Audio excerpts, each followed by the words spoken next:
Morning, sunshines. All right, last time we talked about the various elements of what the theater was, this thing that we're working on. Today we're going to focus more specifically on what designing is. Some of these things are going to be elemental to design. In other words, they are going to be a part of your design. Whether they're good or bad is irrelevant, they're just there. Some of these things I'm going to call principles. And principles are a way of separating good design from bad design. So again, the elemental pieces like a line, we'll talk about in a second. Once you start, the first thing you're going to probably make on every design you ever do is a line of some sort. Yes? And so that is just an elemental thing. There's no such thing as a good or bad line. It's just a line. What makes it good or bad is its relationship to the rest of the design, if that makes any sense. So we're going to talk about the elemental things in a second, but to begin with, let's just talk generically about how you conceptualize your design. The first thing, obviously, again, we're going to talk about dramatic pieces. Even though if you're talking about ballet or if you're talking about things that are made up pieces, yes, you have to somehow imagine them and transfer that imagination into the reality that is this world. And typically the best way to do that is through the language of drawing.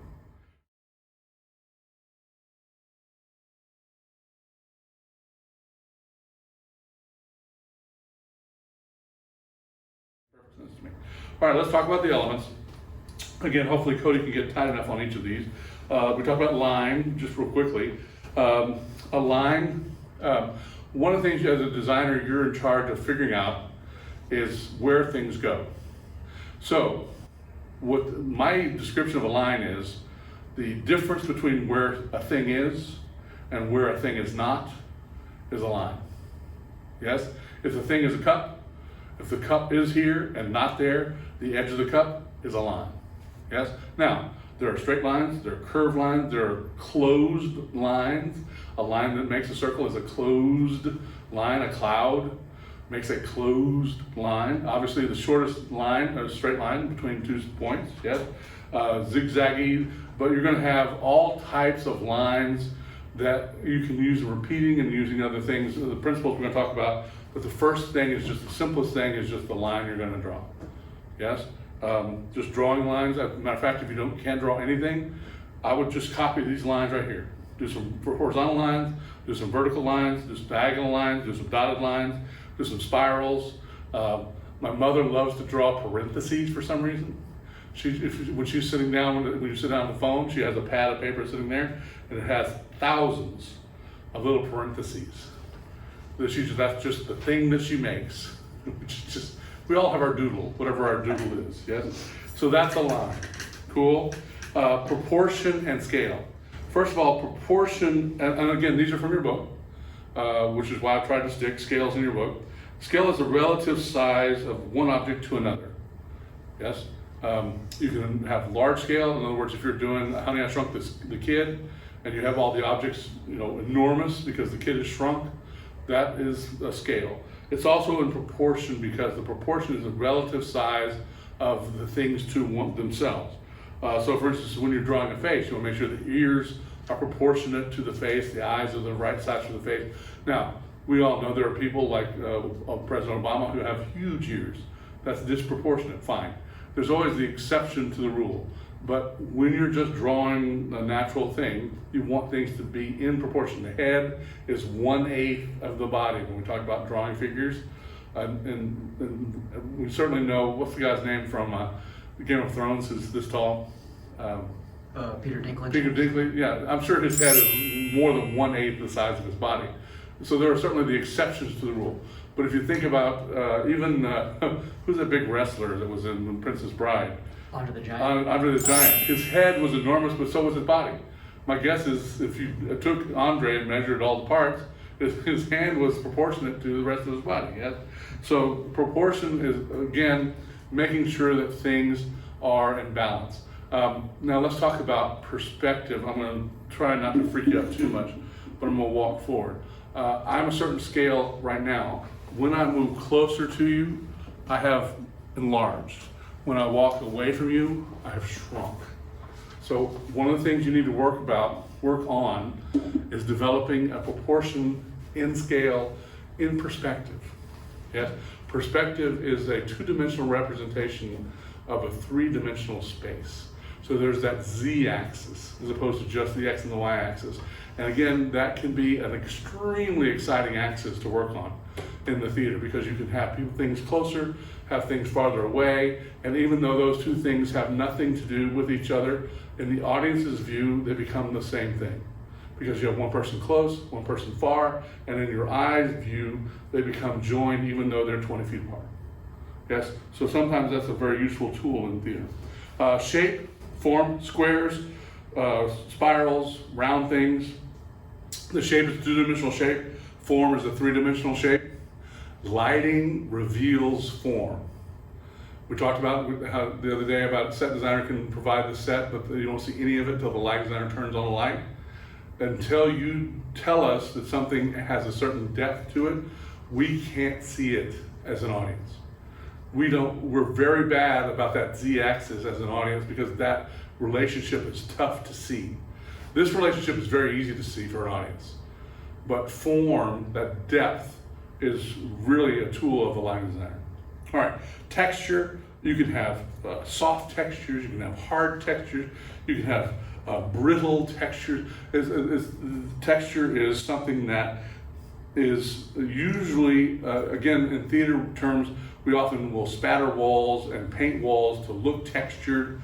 One of the things you have to worry about, for instance, I don't know if we've got a shadow line around that I can see, but as a lighting designer, you need to make sure that whatever the shadow textures that have been added to the set are in the same way you create the shadows on the stage. They shouldn't conflict.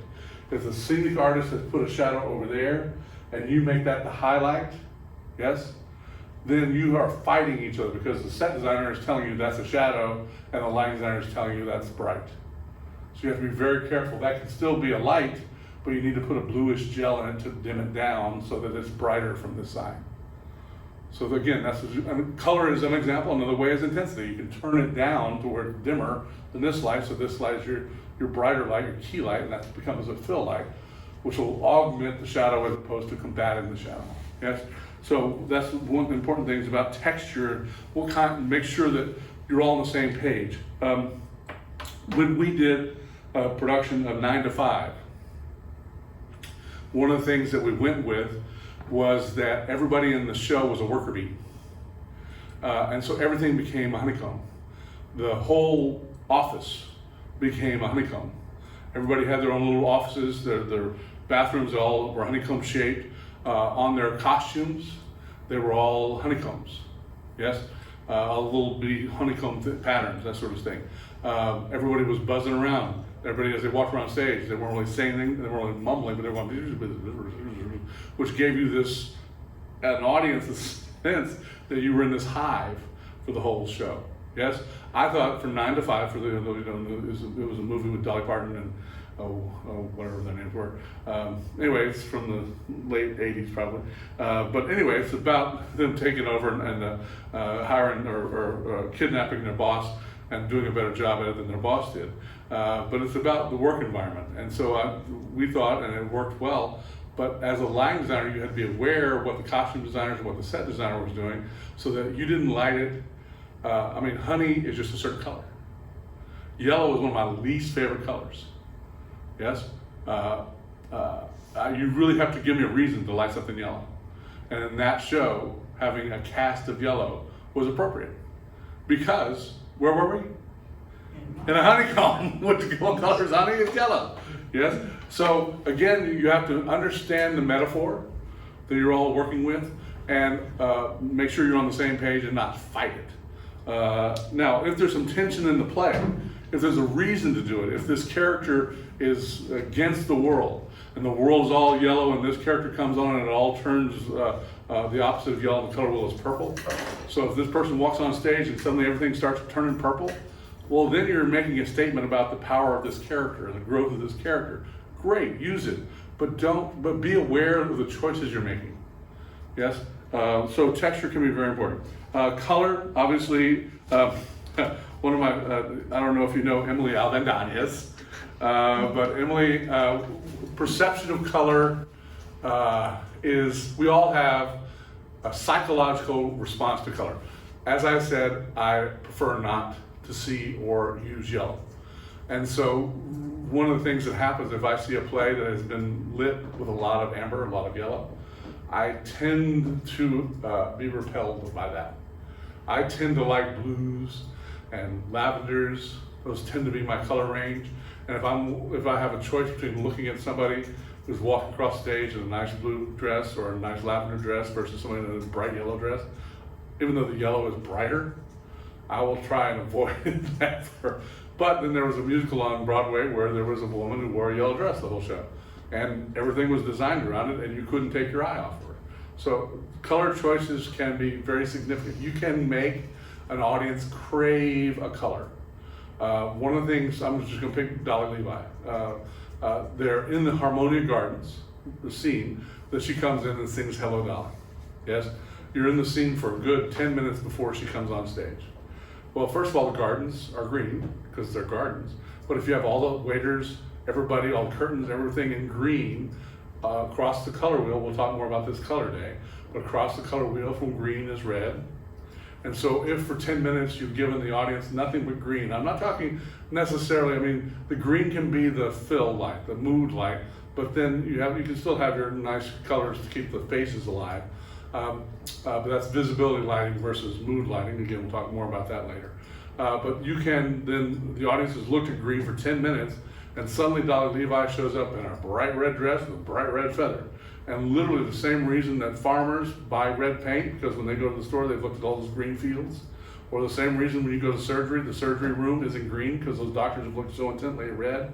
Dolly Levi walks out there in that red gown and red dress, and everybody physically, your eyes and your whole body goes, thank God I have some red to look at. And it backs up the fact that everybody loves Dolly Levi. Yes? Now, if that's not what you want to create, you need to be aware that that's what you've just done. So if this is supposed to be somebody, Darth Vader, and you've just made the entire audience love them, you may not have done the thing the play required you to do. Yes?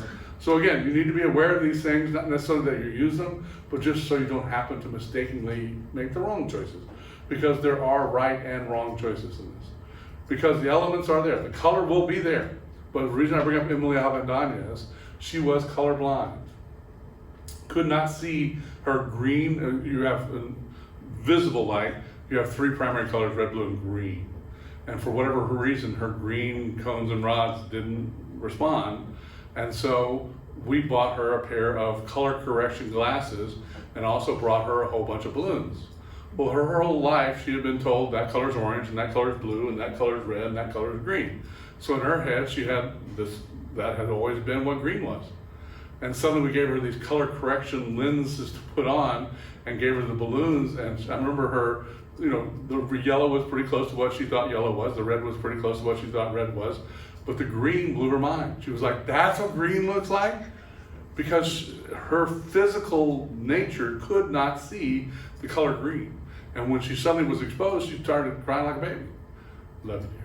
Anyway, hopefully she never watches this. But anyway, you were there, weren't you? Yeah. It was very emotional. And, you know, very satisfying. So when we bought balloons and the glasses. The green room blew her mind. Yeah, that's right. So you may, again, color is something that not only physically may have difficulties for people, but emotionally you may have audience members that may respond in different ways. One of the tricks, this is a trick of the trade, I have found that it can be something you can use. Whenever I design a show, I will tend, if there's something that you're supposed to like in the show, I will tend to put the colors on stage of the local football team. So for instance, in Auburn, Alabama, there's a little football team called the Auburn Tigers, and they tend to wear orange and blue. And so if I'm designing a show in Auburn, and I just have to choose between colors, if I can make things orange and blue, I know that they're going to respond positively because those are the colors of that team. Conversely, if I was in Tuscaloosa, Alabama, and I used the orange and blue trick, my supposition and my guess, and I'm probably true about this, they would not know why they didn't respond well to it, but because their whole life have been told that that was the evil enemy, they may not respond as positively as if they had been trained that that was a good thing. In other words, I might go with more crimson and white, color choices in that environment. Now, I don't always stick to that rule, but I have found in my life that when I didn't have a choice, having that as a fallback choice that could support my design has paid off. I've had many a person come to me and say, "I love your color choices." It's like, I know you do, because you're born a West Virginia mountaineer, and the West Virginians just love blue and yellow. So I know you do. Anyway, so color, again, we'll talk much more. I'm just going to hold down color. But it also will give you relative brightness or darkness. Speaking of which, light as an element, and this is where we spend the whole class, obviously. One of the things about light is that don't tell anybody else, but you're in charge. Actors can't be seen. I don't care what they're doing on stage. You don't have a light on, you're not visible. Just so you know, there are two types of actors. There are moths and there are butterflies. A moth will seek out a light source. Cushing Phillips, whether you know Cushing, moth. That man will find the hot spot of every light he's ever been in. Never had a problem lighting Cushing Phillips. I put a light on stage, and who's standing there? Alexi Cushing. I'm not going to name names, but I've also known many a butterfly. They never hit the same mark twice. They're constantly flitting about, moving and not being still. And again, Lord loves them. They're basing it on their character, but of course we base all of our actions on our character and our understanding of character, which goes through our understanding of who we are at some point, and those people tend not to stand still in life either. Yes? And so the reason I call them butterflies is because you will hang 5, 6 lights around to catch them, and they will still find the dark spot and all that somehow. So you can't solve all that. One of my favorite stories, we were doing a production, I won't name names, but I will tell you this joke. We were doing a production of Oliver, and the guy playing Bill Sykes, who was an evil guy, was a butterfly. He would walk around stage and grunt and groan and whatever, and who cares what his blocking was, I'm going to go wherever I want to go. And I got so tired of trying to follow in with the lighting that I just decided, you know what, I'm going to turn all the front light off. That guy's going to live in silhouette. And so every time Bill Sykes came on stage, it was always in silhouette. And of course, the nice thing is you have these things called spotlights. And so when he's singing the songs, you can turn the spotlight on, dim with a dark blue filter in it, so it didn't blow you away when it turned on. But it worked incredibly well for this dark figure, right? And something I wouldn't have come up with if the man could hit a mark. It was a reaction to his fact that he was never in the same space twice, yes? But lighting reveals form. Lighting tells you what's on stage, and the reason I say you're in charge, if the costume designer has given you a pink dress and you want to make it white, guess what? You have the power to make it white. You can make any wall any color you want. Because this wall, this thing right behind me, you give me a white set, I can make this anything but white. White is a really tough color to achieve. Now I can make it consistent, and the audience will see it as white as long as I don't change the color. Make sense? If this actual light right here is very green. If I had a spectrometer here, it would tell you that this light created by this fluorescent tube is about 4,500 degrees Kelvin, which is very green. But it's also being transferred through the white balance of Cody's camera, which he has balanced to make this look white. Yes, so it has altered the color of this. But Katie sees this as white. Why? Because she's been sitting in this green environment. Now, turn on that lampshade right there. The white. LA 23. Can you swing on? Oh, it's not plugged in. Oh, we tried. Can you plug it in? Okay. Yeah. Technical problem. Does it work? Still not. Still not work? Nah. That's all right. It ain't working. Anyway, you would see that light is very yellow. Because it's an incandescent, which burns about 2,900 degrees. Blue LED lights, if you go out to your parking lot, you will often see where you have vacuum form lights are pink, and LEDs are blue. And so sometimes they mean it on purpose to give you a pink and a blue balance. Sometimes they just accidentally replace one bulb and then replace the other. Yes? And so notice that those colored lights, that's not a filter, that's just a different type of light output. Different light, if you're driving down the highway at night nowadays, people got LEDs, cars, and they're bright blue, and everything. It shows you how dim the other lights were and how yellow the other lights were on the cars that are coming towards you. Yes? And so the light can change the color of its surroundings. Yes? You can also create texture through the use of gobos and other things. And you can, as we talked about with the shadow, go against texture. And so you can, these other lines, these other things you're dealing with in costumes and all the work that the set designer and light designer, costume designer put in, prop people put in, you can make it totally disappear or reappear. You can augment it, yes? And again, it's gonna happen. It's better to happen because you intended for it to happen. Yes, so that's what I'm doing, is making you aware of the power of light.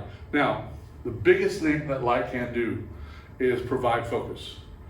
And one of the things you have to be able to do is open your eyes and be very honest with yourself. What is the brightest thing on stage? Yes? I'm right here, I'm in light. Yes? As a light designer, I know it. As an actor, I know it. Over here, am I still in? I'm darker. Am I still in though? No, you're dark. Well, but I'm still in the But you're front. still in, yeah. Okay, You're still good. in, yeah. Yeah, so I'm now, everything on me has changed color because I'm no longer lit with the same intensity.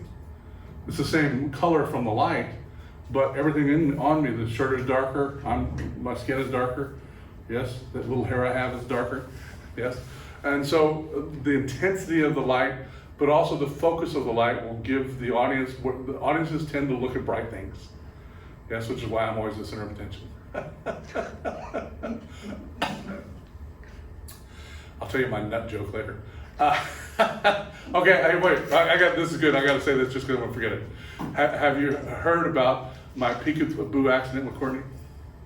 We had to take her to the ICU. All right, so light will put focus on stage. You want to make sure that your brightest spot is where the focus needs to be. The focus tends to be on the person speaking, but sometimes it's on the person they're talking about. Yes? And so sometimes it's more important to look at the person they're talking about than the person speaking. Because once a person starts speaking, that is a very powerful tool for audiences to look. Audiences will tend to look at the person speaking, and if the light is somewhere else, even subliminally, people will notice that person is brighter than the person speaking, and so they'll start questioning why that person is brighter. And then of course the actor walks over and go, oh, well that's because they were going to walk over there. So again, that's where you need to put a light cue so that light's not on too early. But then mistakes happen, yes. But light is your job, and it reveals form, and it is probably the most important of all of them. The one that is often forgotten is time. Movement, action. Plays happen over time.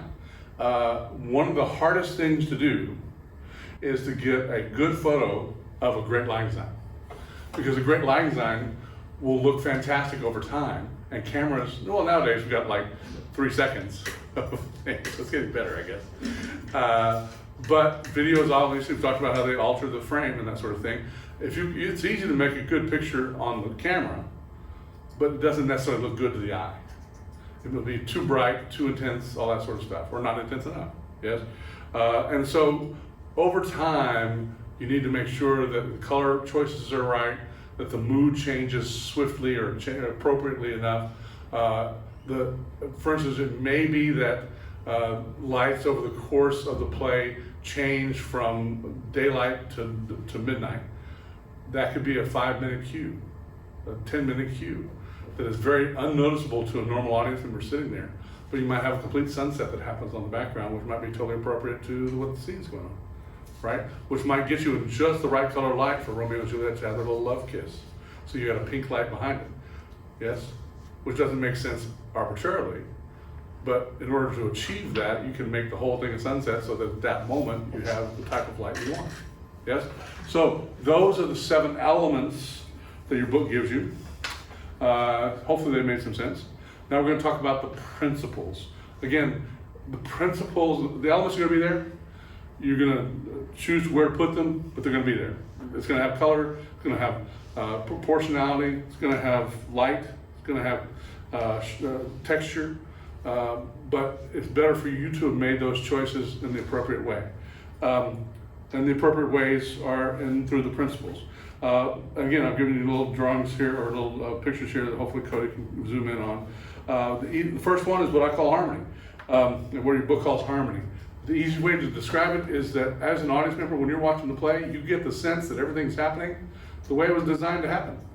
People don't, well, there's a play called, what's the one where they fall, where the play doesn't happen? Or a play where the walls fall down and they run into, the dead guy breaks the, I've forgotten the name of the play. Anyway, but even that play, you get the sense that the things that are happening that go wrong, the play went wrong. Right, is that what it's called? I don't know. Anyway, you get the sense that what's going wrong is supposed to go wrong. In other words, there's a moment where he opens the door and a painting falls from the top of it and it slams into his face. The painting fell at the appropriate moment to hit him in the face, right? That's what makes it funny. If the painting just falls for no reason, why did that just happen? Yes? And so you need to get the sense of good harmonic design. Again, this happens over time, is you get the sense that everything is there for a reason and there's somebody that put thought into it. Again, the honeybee thing is an obvious one we just talked about, but where you have designers who have coordinated their designs. We're going to talk a little bit in a second about collaboration. Coordination is another part of that, where everybody is bought into what's going on. And again, directors, it's very important. Designers often speak a language and communicate because they're accustomed to dealing with things like that. Directors, there are often directors who are very good at talking to actors, but they come from an acting tradition and visually have no clue how to stage a picture so that you're hitting the focus points you need to be hitting in the design elements. And so I personally, when I'm a designer, I hold one note for me. Usually a director will allow you one note as a designer. So as a designer, going back the other way, usually directors are giving you notes. As a designer, hold back that one note until there's something that's really important, that the most important thing that really is in the wrong place. Then you can just go up and say, you know what, it would work so much better if the place where Romeo and Juliet die is the same place on stage where they fall in love. Wouldn't that be nice? Can't we just move that over there, and then I can use the exact same light cue, and then we will get the feeling that there's a plan, that somehow we've organized this thing to work. Yes? So that's what harmony is, the plan. Variety, contrast, again, one of the ways you see is everything is, I don't know if you've heard of snow blindness, but snow blindness is, just because there's a lot of light doesn't mean you can see. Snow blindness is everything's white. You are just as blind in that environment as you were if everything's black. Yes? And so contrast, turning on a light, or having something a different color, movement is the other way to see.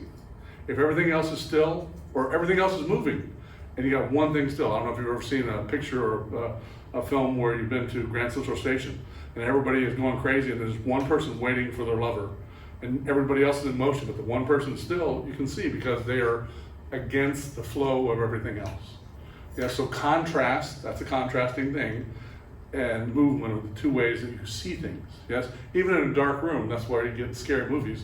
Even in a dark room, when something moves,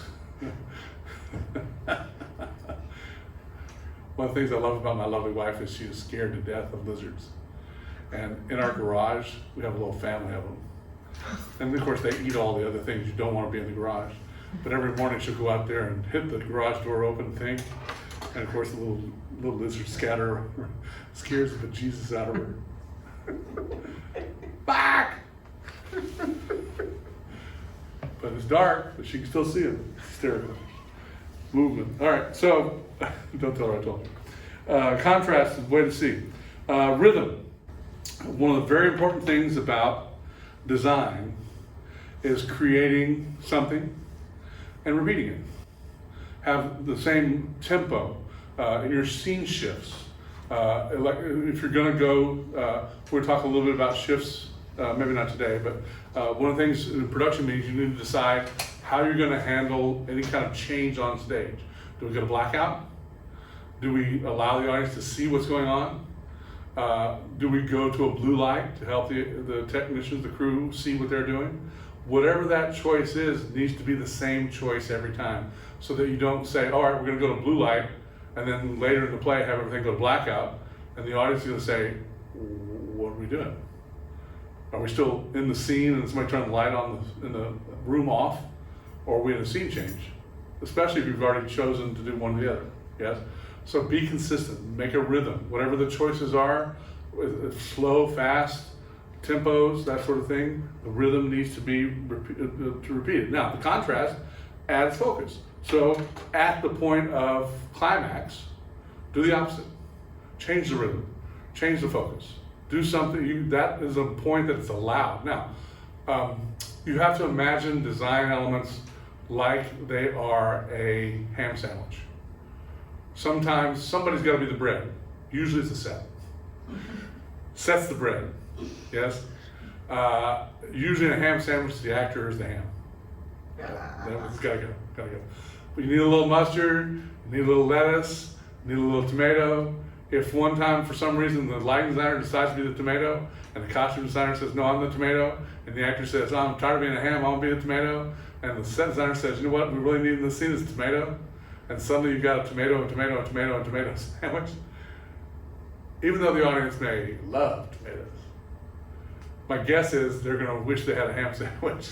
So you need to, as a lighting designer, understand where you are in the puzzle. Yes? And just because the climactic moment is a time for a reversal doesn't mean you're the one that has to bring it. Yes? Now, can you augment? Yes. Sometimes you're the one. Sometimes you're the lightning. Sometimes you're the thing that happens that exposes Dracula. Without the lightning bolt, Dracula doesn't get seen, and we don't all go, ah! Right? And so sometimes you are the thunder. What's it, blunder? Well, I'll start doing Hamilton. But the next one is balance. Again, this is over time. It's not that every scene has to be balanced, but over the course of time, things on the stage need to happen all over the stage. Yes?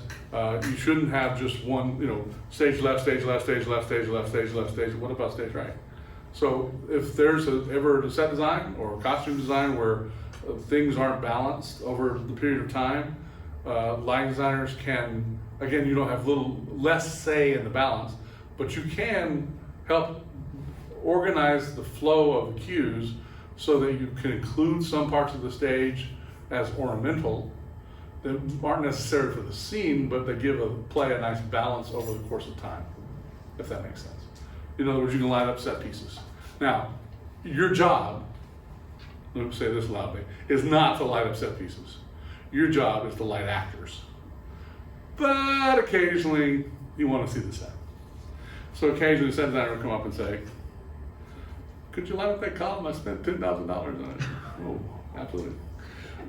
Emphasis. Again, the little picture out here, I don't know if it's a natural light or if it's a painting, really, but the red doors have been augmented. They're just a little brighter than the rest of it. That helps emphasize, gives you direction to your eye, where you want to look. Yes? And the next one, the economy one, the contrast, the emphasis of the skater.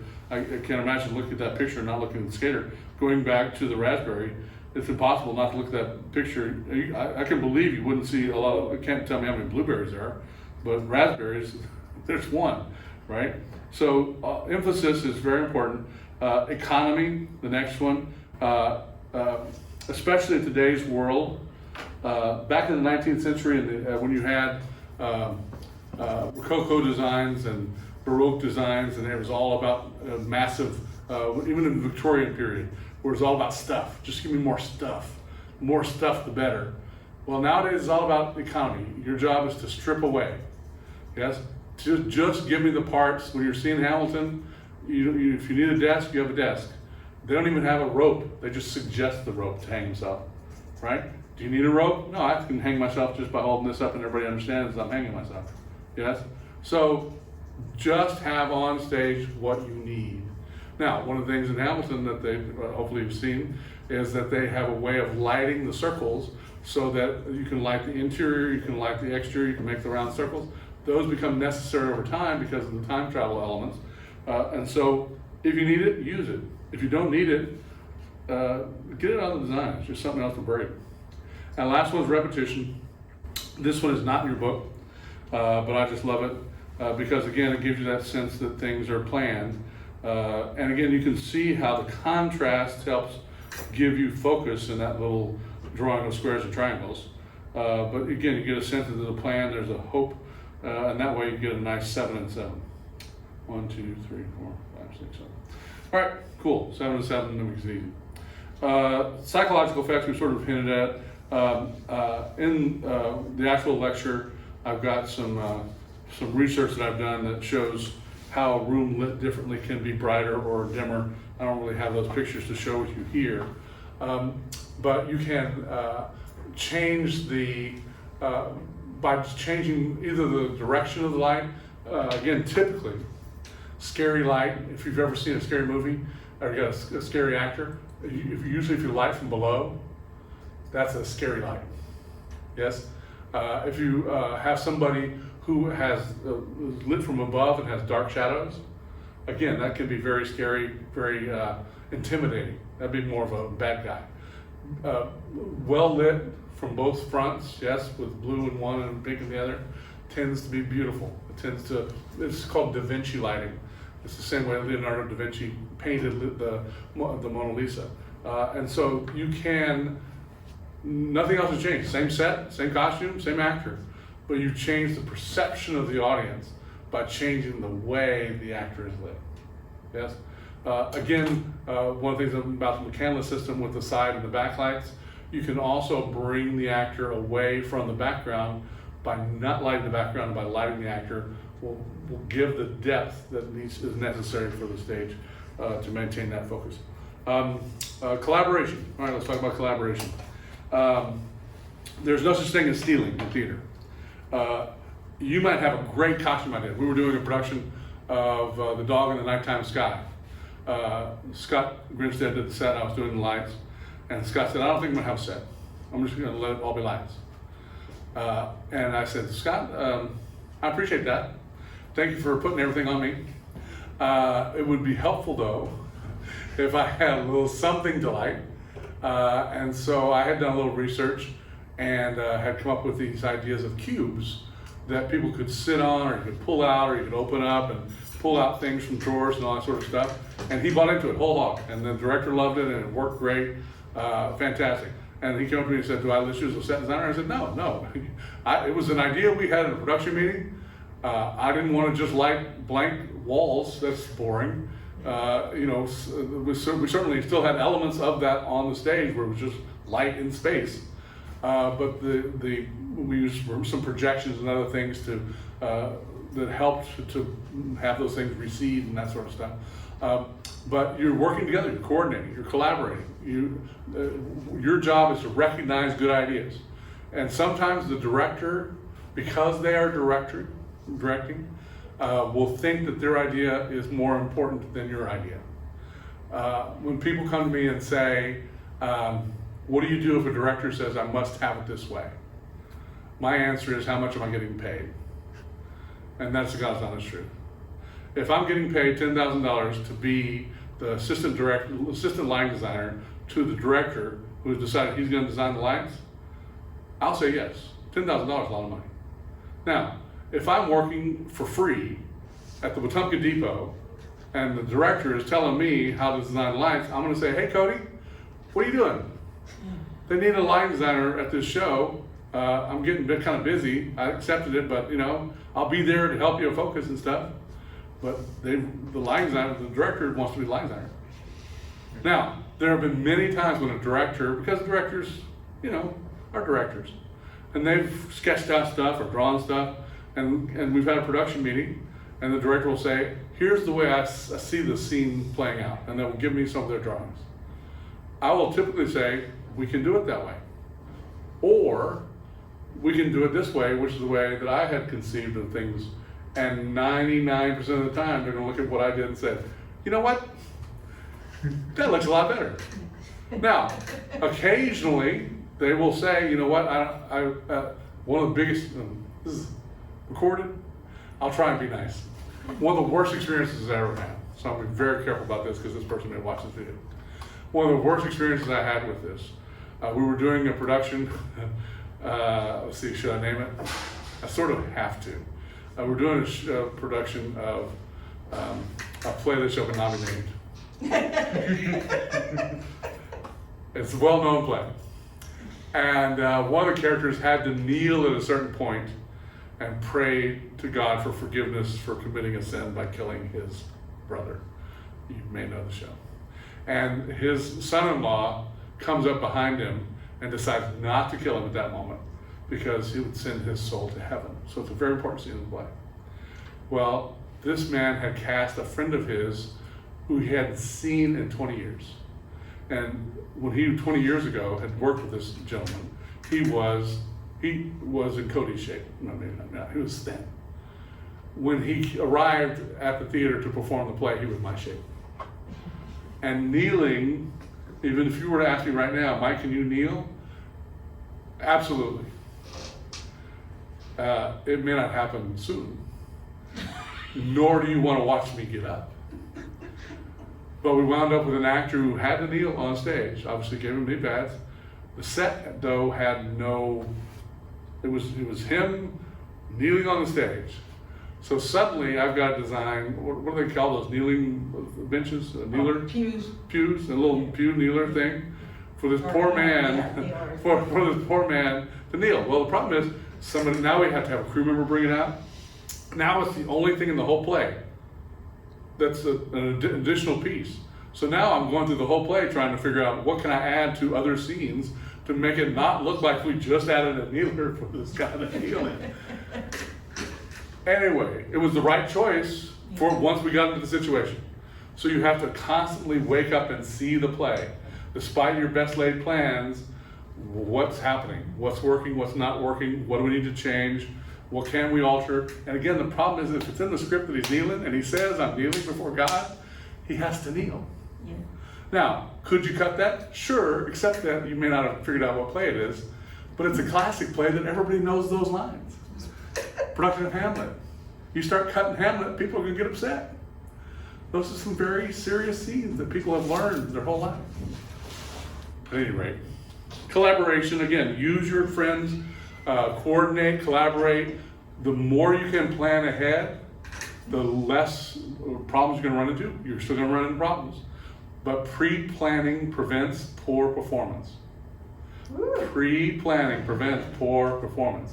There's a 6P, I'll let you put it in where you want. Okay, so let's talk about the process. How we doing, Cody? We're good. Let's talk about the process. 7 steps in the process, because I like 7s. 7 elements, 7 principles, 7 steps. Again, not saying any particular play what we're doing, not saying where or anything like that, but these 7 steps will be the 7 steps you will tend to take as you go through and design a show. The first step is commitment. When I was young, when I was your age, the professor who taught me theater said, say yes to everything.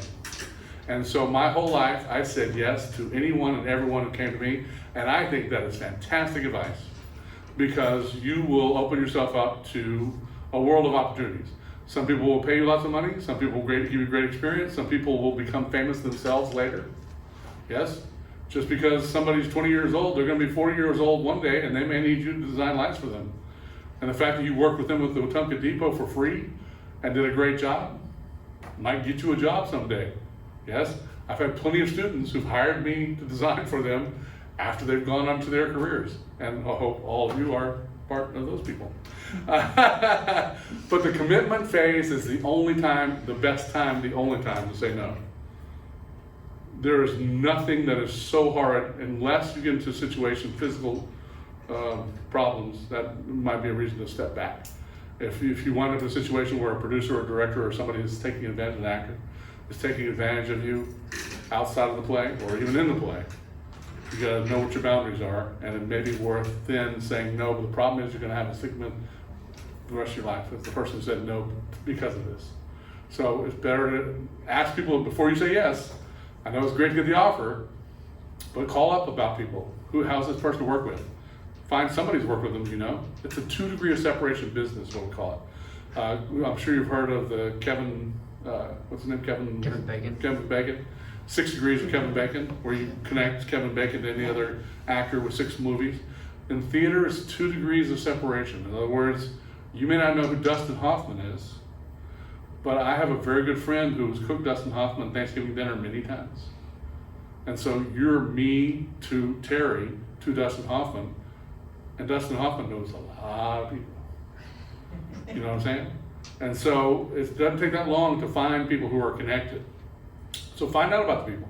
How is this, do they pay? If there are a lot of theaters that say they're gonna pay you $500 a week. A lot of times you go to that theater and the first week you get $500. And the next week you get $250, and you know what, we'll catch you up next time. And the third week is like, well, we've fallen behind, and you're trying to find a way home. Yes? So how trustworthy is this theater? Find people who worked there before, know what you're getting yourself into before you say yes, because once you said yes, baby, my suggestion is you gotta stick it out. It's only gonna be for a month or 6 weeks. Plays just don't take that long to do. Yes? And then once you've gotten through it, tell everybody you know was good people, tell everybody you know bad people. Every situation is gonna have some of both. Yes? So find your good people and stick with them.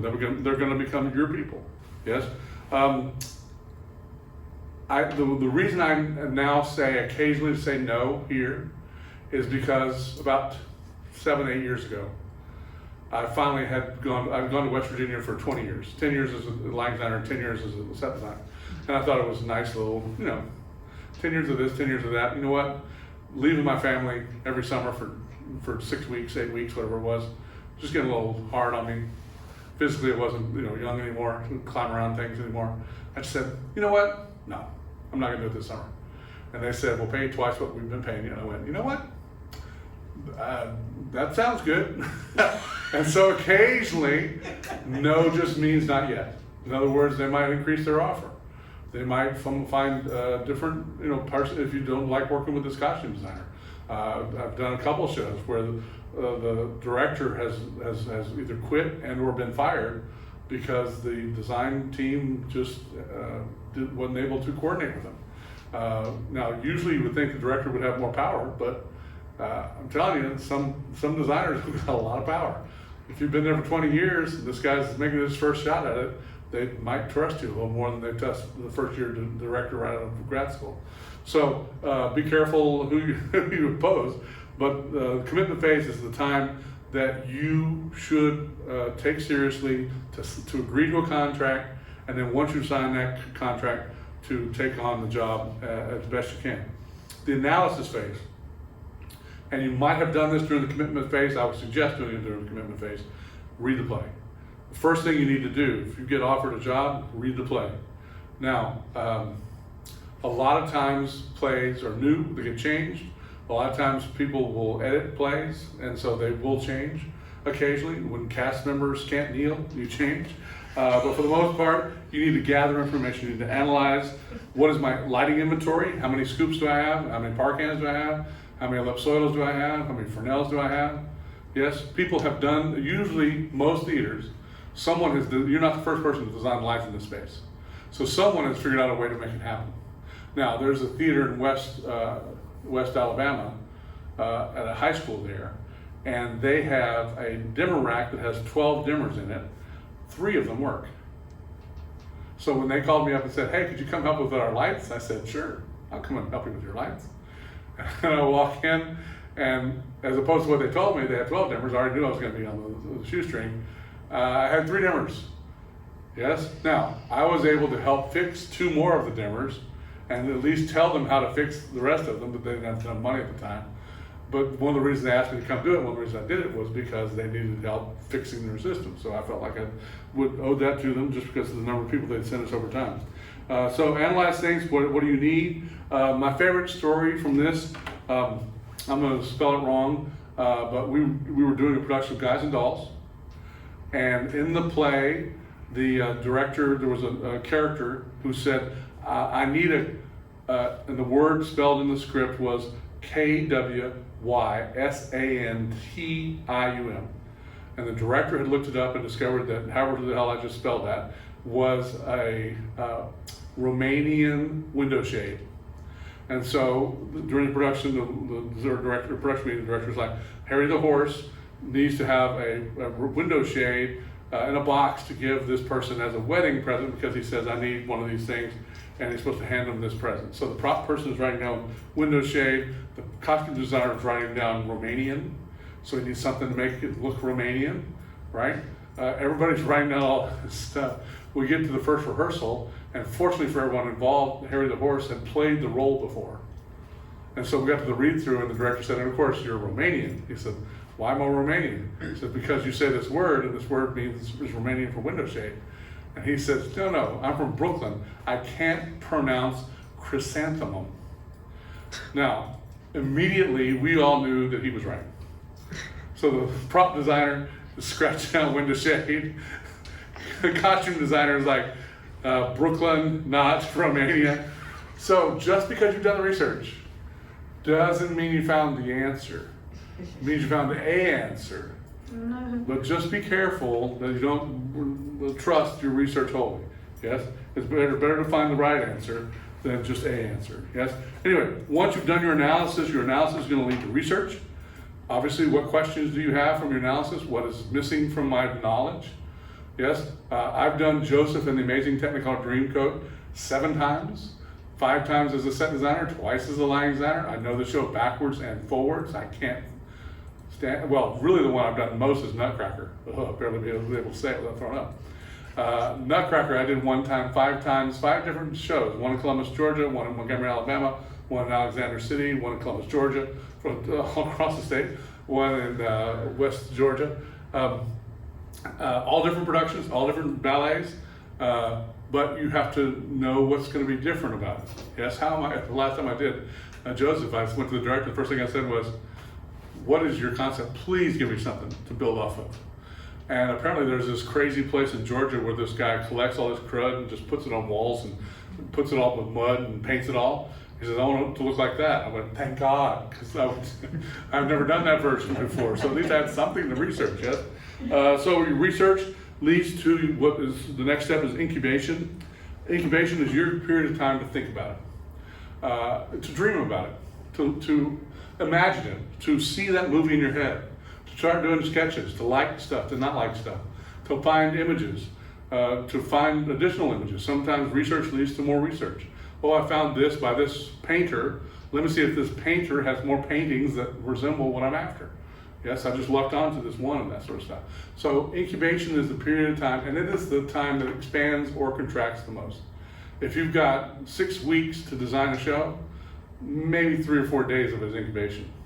If you got 6 months to design a show, maybe 3 months of it is incubation. Yes?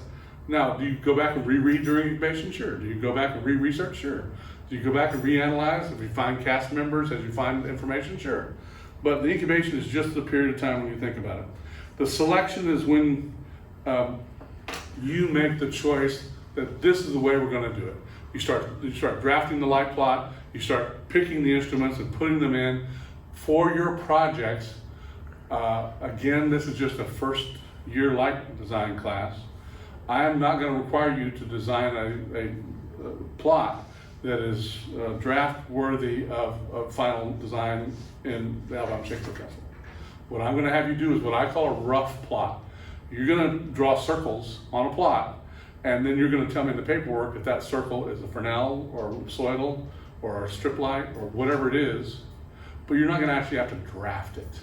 Okay? So get that out of your head. I'll tell you what an area is. I'll tell you how to find the lights to that area, and then you'll draw the little circles where all the lights go. You'll number all the lights, and then you'll number the paperwork, and then you'll tell me what each of those lights is.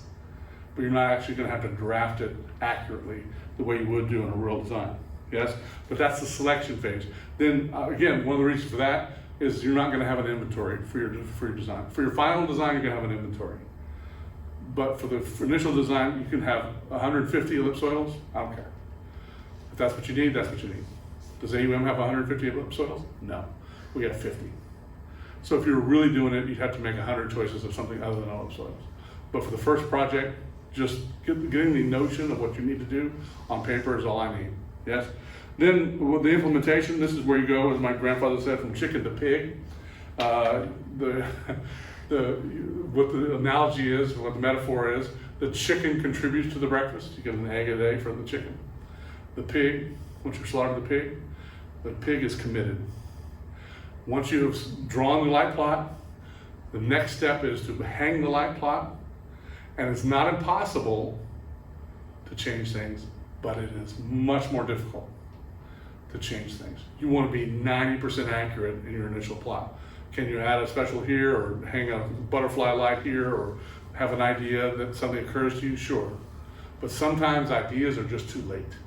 Sometimes when you're late enough in the process, it's just too late. Sometimes, we did a production of Galileo, and it wasn't until the second week of the run of the show that Michael Crack, who was playing Galileo, came up with this bit where he took this little stone out of his pocket that he referred to as Galileo in the first act, and gave it to his protege in the second act as the protege was taking off and Galileo was about to die.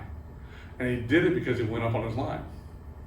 He couldn't remember his line for half a second, felt the rock in his pocket, looked at the rock and said, you know what? I need to give this to Sam. And he gave it to Sam, and tears rolled down my face, because as a director, I knew it was the right choice.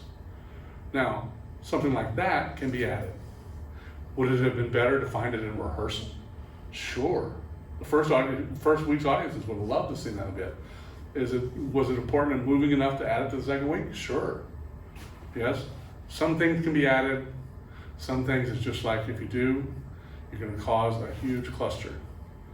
And you have to be careful that you don't break it just when you start to fix things. Because once you start fixing things, doesn't mean that something else is going to fall off. You've all built things like that where you're trying to teeter stuff, and oh, if I pull this and push that, and oh, look, it all fell down. Okay, so when you start messing with stuff, be careful. Anyway, that's the implementation. You start actually doing it. The last part is evaluation, where you go through and you evaluate your choices. Now, it's last on the list, but you start doing that once you can do the commitment phase. Once you're committed, once you've met the actors and the director and the crew and the other directors, designers, you might start evaluating your choice. Is this really worth doing this for, the next 6 weeks of my life? Or could I find somebody else to do this job? That sort of thing. But evaluation, and a lot of times it's often very easy to figure out why things didn't work. Yes? Mistakes I've made, easy. Don't do the mistake. The problem becomes when things work. When things are great. When everything comes together and it's magic, and you're like, wow, that was amazing. How did that happen? And a lot of times it's like, I don't know, it just did. And sometimes it happens one night and it never happens again. Remember that live theater thing? Yes? So again, you want to try as best you can to have things consistent and have them ready and prepared, all that sort of stuff. Cool? All right, last thing. We talked a little bit about concept versus style before, but just mentioning it here again. Style, my definition for style, for those who are taking notes, style is an easily recognizable and repeatable element in design, in acting, in clothing, whatever it is. For instance, I'm wearing a Hawaiian shirt today. I know it looks sexy. They're available for $9.99 at Walmart. But that's an identifiable, repeatable element that suddenly, if everybody started wearing shirts like this tomorrow, you might say I've started a fashion trend. But that becomes a style, yes? When Bjork wore the duck thing, whatever that was a fashion statement. Now, it didn't become a style because nobody else did it. When Lady Gaga wore the beef dress, that's a fashion statement. It's not a style because nobody else, it didn't repeat, yes? So you can have statements, but once it repeats, it's identifiable. You put a baseball cap on, you turn it sideways. In the 1980s, that became, Prince of Bel Air hat, stick it over here, right? And then some days you wear it backwards, some days you wear it inside out, the rally cap, whatever it is. Anyway, so there are different ways of wearing pieces, different, what was his name, Marlon Brando, not Marlon Brando. One of the actors wore and this is a horrible name for a t-shirt, I wish there was what's the other name for a wife beater? a tank top, but he wore a tank top as opposed to a short sleeve T-shirt in some movie, and suddenly everybody wants to be Clark Gable. Suddenly everybody wants to be like Clark Gable and wear a tank top as opposed to wearing the regular T-shirt. So they changed the T-shirt industry. Just a little something from a movie, right? So that's what style is. You can group things like architecture are harder to change the style because you have to build buildings over time. Things like clothes, pretty easy. You can change clothes styles yearly. Sometimes, well, obviously spring clothes and winter clothes are different. Yes, and so if we get to winter here, I might be wearing my sweater vests again. Oh yeah, stylish. Last thing, 5 questions lighting designer should ask. First thing is, why are we doing the show? You got to know what you're doing. Why are we doing the show? Yes, if it's to educate people, then educate people. Don't do it all yourself. If you're trying to teach people how to focus lights and hang lights, and if that's what your goal is, to educate, use the opportunity to educate the people. Tell everybody, come here and let me show you how the light board works. Come here and let me show you how to plug lights in, what this is. Yes? If your goal is to make money, yes, big and bright and brassy. You pull out all the bag of tricks you can. You pull out mirror balls, you pull out stars, you pull out strobe lights. You make it as entertaining as possible for the next hour and a half. No questions asked. We don't want you to thought pass between our brain, but we need people to come in here and go, $50? Hell, that pays $55 for that. Right? If your goal is to teach Shakespeare, well, by God, you need to do a Shakespearean play and have it heard, right? So you need to know why you're doing it. What is the mood of the play? Is it happy? Is it sad? Does it change over time? Kraft's Last Tape, I would say, is a very melancholy play. It should not be bright, but it also shouldn't be scary. Melancholy is a tough thing to achieve in life, but at the end of the day, it's a melancholy play. So that's the fun thing about doing Beckett. He plays with the hard emotions. What's the author saying? The author might be saying, Liz Estrada could easily be played about women's power. Great. Let's do a play about women's power. Make sure what your design element says is about women's power, because it could also be an anti-war play. And if you're doing an anti-war play and they're doing a women's power play, somewhere things aren't going to match up. You're going to come to some point in the play where you're designing the climactic moment, and the cast is doing some other play where that anticlimactic moment. Yes, and so you need to make sure you're all on the same page. Where will it be staged? What's the theater like? I need drawings, draftings. Don't trust drawings and draftings. Rely on them. Don't trust them. My best suggestion is, if you can, measure yourself. I can't tell you the number of things where I've gotten up and the drawing says the pipe is 50 feet long and the pipe is 45 feet long. Well, 5 feet doesn't sound like a lot, but if you've got 8 lights on this end of the pipe and 8 lights on this end of the pipe and you've got to have distance to focus them, that 5 feet becomes very important. Yes, and sometimes it may have been put in that way, but for some show 10 years ago, they had to cut off some part because it broke or they needed to fly something else there or whatever reason, and nothing says it on any drawing. But you need to know that because it's going to change where you can hang something, yes? So don't trust the drawings, rely on them, but don't trust them. And then what is the function of the lighting is to perform? Are you purely decoration? Are you providing ambience? Are you banging the hammer? In Death of the Salesman, for instance, opening number, first thing that happens, Death of the Salesman, Willie Loman is holding 2 bags. He's tired. He's come home, almost wrecked his car. The show starts with a downlight directly on this guy standing there. If there's a production of Death of the Salesman that didn't start that way, I haven't heard of it. That's just the way the play starts. Matter of fact, I think it may even say in the script that's the way it starts. But since so many people do it that way. But he stands there in that light, not moving for a moment. You are it, right? The actor's not acting, the actor's standing there. You are the look. So you got to plan for that. Is that something you can use from your visibility lights? Great. Do you need to hang a special there? You got to have the light. If you can use it, cull it from one of the other lights you're using, great. If you have to hang a special, that's why you do the rough plot, to cover all your bases. Yes? To make sure you plan well, to make sure you can light the show. Do things change? Yes. Do you discover things? Yes. Should you discover half the light plot? No. You should discover a couple of things. Yes? And sometimes it's that, this leaf is in the way and you may need to move the line. But that's hard. That is very hard to plan for. So, as best you can, pre-planning prevents poor performance. Cool. All right. Thank you very much. Thank Cody. Thank Katie for being around. See you next time.